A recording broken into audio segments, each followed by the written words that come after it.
And then the last version that I have here is the Hermetic Tarot. And this is one of my newer acquisitions. And it's pretty intense here because there's a lot of symbolism. It comes with a little booklet, and they say the spirit of ether. I'll get to that in a minute because this is connected to Aquarius energy and its ruler Uranus. This version says the foolish man, and from what I understood, because I actually looked it up, is that it is supposed to be something associated, well, according to them, with foolishness. And there's a term called the Holy Fool, which is really about, it's kind of an archetype of somebody who comes across as silly or idiotic, you know, not having intelligence, not possessing intelligence. But they're just not bound by the traditions of society, and so they are like downgraded or not, they're underestimated, but they really have something that is within them that is like a child, you know, and that allows them to navigate life with a lot of innocence and a sense of adventure. And like children don't let the past bog them down. They're already, you know, they kind of let bygones be bygones and are willing to perceive things with fresh eyes.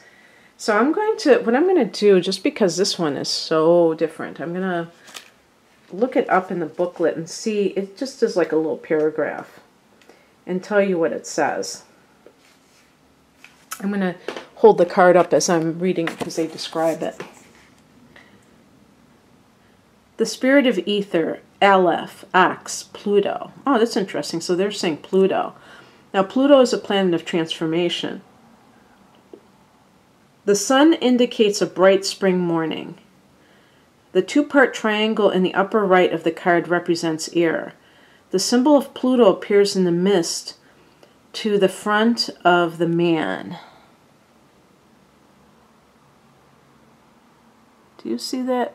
The mist? Oh yeah, there it is. See that? That's a symbol of Pluto. The foolish man stands with his worldly belongings at the edge of a precipice. So he has that as well. I didn't even notice that that was a precipice. Ignorant of the lashing waves and the crocodile with open jaws. I'm trying to see if I can see. Oh yeah. I don't know if you can see that down there.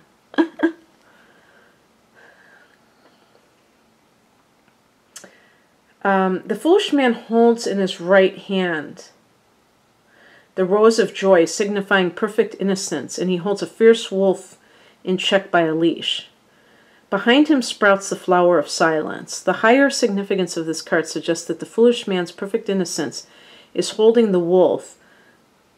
Thus, the anger of worldly wisdom is held in check by perfect innocence. Meanings, idea, thought, sensitivity, the flesh, eternal life, spirituality, initiative, folly, foolishness. And then if it was reversed, it would be bad decision, indecision, apathy, hesitation. Okay, so we've gone through all of these that I have, at least. And now I want to just talk about some of the keywords that I've gathered. And I've got my laptop here. And I just wrote some of them down. Fresh start, new path. New adventure, free spirit, innocence, the unknown, 0 point, new era in your life, independence, unconventional, eccentric, naive, or green due to inexperience, risk of being ungrounded due to stance, because one foot is in the air. So it's like there could be a lack of balance. It's funny, I don't see a foot in the air. One foot has the heel raised, but I don't see it in the air totally. willing to chance that things will work out, even though unknown. Looking foolish to others or risking it within oneself. Believing in the flow and that the universe has your back. I paraphrase that one. Spontaneity. Regaining a sense of joy in life or living in joy. Pipe dream. To thine own self be true. And the number 0 means no limits or barriers, wholeness, pure potential. There's the correspondence with planets is Uranus, which is one of the rulers. The main thing we think of when we think of the sign of Aquarius is Uranus, because it's unconventional, unpredictable, and it marches to its own drummer, beat of its own drummer. It's the air element, and that card, the Hermetic Tarot, said ether, so there's that correspondence. And the type of people that it connects with, if you were like to characterize, if you were doing somebody's reading and you got the Fool card, it could point to people who live unconventional lifestyles, like hippies, travelers, so you're talking about nomads, daredevils, performers. So people in the circus, I guess, And even for timing, cards can correspond to timing the next 30 days. So it's a very immediate type of an energy. So I wanted to talk about some of those keywords that I mentioned, because when you're doing readings, it's not enough for you to just say, okay, this is a new era in your life. You have to be able to kind of like infer from the cards something that's going on in the other person's life. So if I draw the Fool card, especially if it's in the heart of the matter position for my particular spread that I use a lot, I would say that the person may be somebody who has recently gotten divorced. And so they're like totally in a new period of their life. And obviously you'd have to look at the person's age that you're dealing with to be able to come to this conclusion. But it's like a rebirth of sorts, because they may be 50 years old and they may have been married for half their life, and they don't know what it's like to be an adult and be by themselves, because maybe they moved in with their partner, their former spouse, when they were 22, and then they got married when they were 25 and had kids and everything. Maybe it's somebody who is having an empty nest. Their children are grown and they're like, okay, now what? Maybe it's somebody who has retired. See, I'm looking at it from people who have already been through a lot in life. I mean, it's obvious that if you're reading for somebody who's 22 years old, it's saying, well, this is you right now at this stage of life. You've just graduated college and you don't really know what you want to do, but you're excited. But I'm looking at people who are older who can be the Fool. And, maybe some people are in midlife and they are changing careers totally. And they're like, what am I doing here? I'm like starting from scratch. And so there's a certain apprehensiveness. But the person is willing to risk that because they don't want to go back and do whatever they were doing. They're finished with that.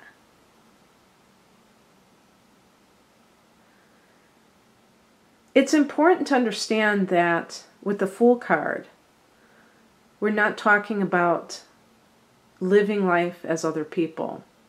This is about Uranus. And I think the Sun card, what they mentioned about the sun is because it's the morning and that's not symbolism though. That's just like, unless they're saying, the morning represents the newness of the person's life. But the sun represents individuality.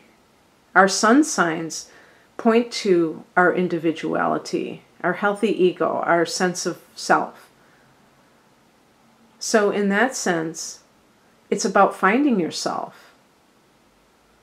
And the Fool is embarking on this journey to really discover who they are. Maybe before they were all too willing to allow other people to define them, and now they're saying, no more. I am going to do this for myself.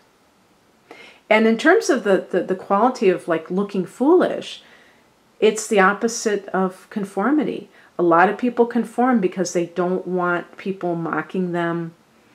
They don't want the negative remarks and the judgments. And a lot of those judgments are coming from people who are too afraid to do the same, to stick their neck out. And it's only when you go out on a limb and are willing to possibly fail, possibly lose your way. You know, the Fool is on a journey, but the Fool doesn't have a GPS system. So the Fool could get lost. The Fool could fall off that cliff or, you know, trip over something. But it's like the alternative isn't acceptable. Doing things the same way isn't acceptable. Living the same way isn't acceptable. So this could be a new era in somebody's life. And they may just be like at a point where they are so fed up with the predictability of life, or the way that life has pent them up, confined them, that they want to burst out. And, you know, the archetype of the journey is a very strong one, because it kind of mirrors our whole journey through life, our own, how we travel every day on a path, whether we know it or not.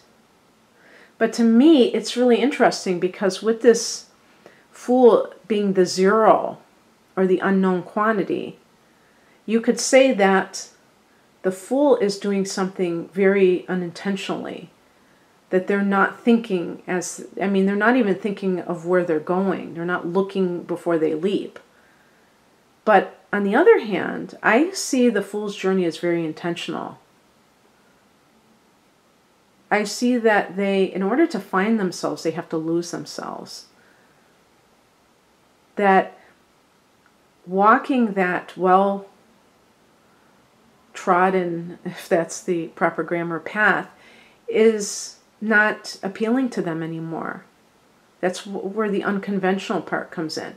And you find this with people who have been married, where they say, oh no, I'm not going to do that again, and they're divorced because they had a negative experience. Eventually, they kind of warm up to the idea of another relationship, but they might say, I'm not going to make it legal because I don't want to feel obligated. That's what happened the first time around. There's a definite sense of freedom with the Fool card. The Fool card is a free spirit and is engaged in a fresh start. There's a strong streak of independence with the Fool. So it's almost to me like being let out of jail. And that could be a marriage that was unhappy. It could be a job that the person stayed in for many years out of fear until it was unbearable. And now it's like the fear of being in that predictable setting is more unbearable than the unknown and all of the things that seem that they could go wrong. And so that person is welcoming adventure. They're welcoming being unconventional. You see all these people with van life, or tiny homes, but there's like this nomadic quality. And they are letting go of these 9-to-5 jobs where they felt oppressed. And of course, you get the trolling comments under those videos where they accuse them of this or that and make statements about what they think these people are really about. And the truth is that, you've heard about getting out of the matrix. And I think one of the biggest jailbreaks from the matrix, which is kind of the hive mind, the mundane, collective reptilian brain. One of the biggest things is not caring about ridicule or disapproval. And if you can get past that, if you don't need other people to accept you and what you're doing, then you have that freedom. But if you don't, if you're still like afraid of the disapproval of others, then you're going to still be caught up in this prison of your own making. So, as the first card that I'm doing, I hope that I've given you food for thought, not only in reading for others, but just to perceive this card in depth, what it means to you, what it can mean when you draw it, and how to approach it, and using kind of down-to-earth examples for yourself and your clients and other people that you're reading for. Okay, take care.